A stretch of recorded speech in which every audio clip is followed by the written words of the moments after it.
Kayo ang dahilan kung bakit di ako sumuko sa mga bagay na kung ba't ang luha ko'y tumulo. Ito ang mensahe ko upang aking ipahatid sa mga tropa, kaibigan, kapangkat at kapatid. Pasasalamat kong kay tagal ko nang gustong sabihin. Ang puso ko ang gumawa nitong aking awitin. Para sa inyong lahat, ito ang tanging paraan. Sa mga taong para sa akin ay palaging nandyan. Hambog.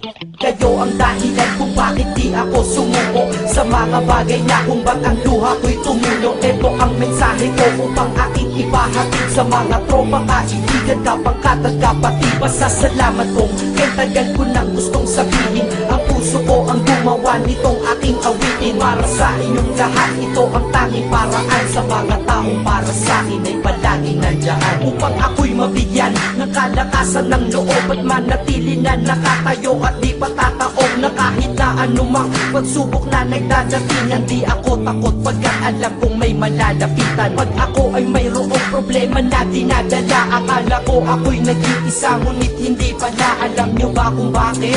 Kasi andyan sila, handa na iabot ang tulong nagmula sa kanila. Walang reklamo at walang hinihingi na kapalit. Kaya di lang kaibigan turing ko kundi sang malapit na kapatid. Sila'y kinikilala kong ikalawa na pamilya. Wag ko daw isiping mag-isa ka pa. Dahil sila'y aking sanggalan, di ako pinabayaan. Damahin ko kalungkutan, di nila pinapayagan. Kung wala kayong lahat kaibigan ko, marahil wala na rin ako. Ngunit nandito pa ako dahil kayo ang dahilan kung bakit di ako sumuko sa mga bagay na kung ba't ang luha ko'y tumulo. Ito ang mensahe ko upang aking ipahatid sa mga tropa, kaibigan, kapangkat at kapatid. Pasasalamat kong kay tagal ko nang gustong sabihin. Ang puso ko ang gumawa nitong aking awitin. Para sa inyong lahat, ito ang tanging paraan. Sa mga taong para sa akin ay palaging nandyan. At di kayo nawawala at di ako tinalikuran. Yan ang dahilan kung bakit hindi ko kinalimutan ang aking pinagmulan. Pakikisama nangunguna. Pag nakita ka ng tropa sasabihin, shot ka muna. Pag nabadrip sa pamilya, lalabas ka lang ng bahay. Lakad lang ng konti, andyan sila at merong tagay na inyong pagsasaluhan at inyong pinapaikot. Simpleng tulong yan nilang unti-unting pinapalimot. Ang problema mong pasan-pasan sa mga pangyayari sa tahanan o sa pera o kahit pa sa babae. Kahit sa gulo o away, tila pa mga sundalo. Di pwedeng maiwan ang isa, manalo o matalo. Ganyan ang kaibigan ko, mas kilala bilang barkada. Kung ako'y mamamatay na bukas,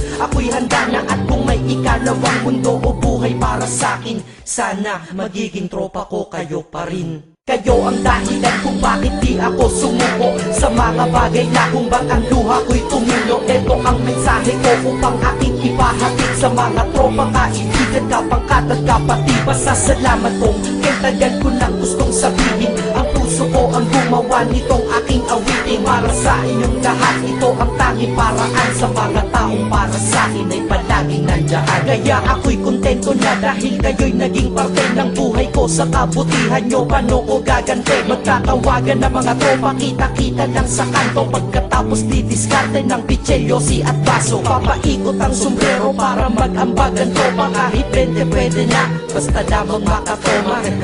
Ganito kami, at least magkakaramay. Kaya wag kang magtaka kung ba't masasaya ang tambay. Dahil tambay ay binubuo ng samahan na tunay. May kaibigang adik, mabait, iba ay merong sungay. Oo, iba-iba ang aming mga katauhan, pero iisa ang grupo pag sa trip at kagaguhan. Pag ika'y nalulungkot, kanino ka ba lumalapit? Pag nais mong bumitaw, kanino ka ba kumakapit? At kanino ka lumapit sa oras ng kagipitan?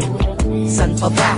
Diba sa kaibigan? Kayo ang dahilan kung bakit di ako sumuko sa mga bagay na kung ba't ang luha ko'y tumulo. Ito ang mensahe ko upang aking ipahatid sa mga tropa, kaibigan, kapangkat at kapatid. Pasasalamat kong kay tagal ko nang gustong sabihin. Ang puso ko ang gumawa nitong aking awitin. Para sa inyong lahat, ito ang tanging paraan. Sa mga taong para sa akin ay palaging nandyan.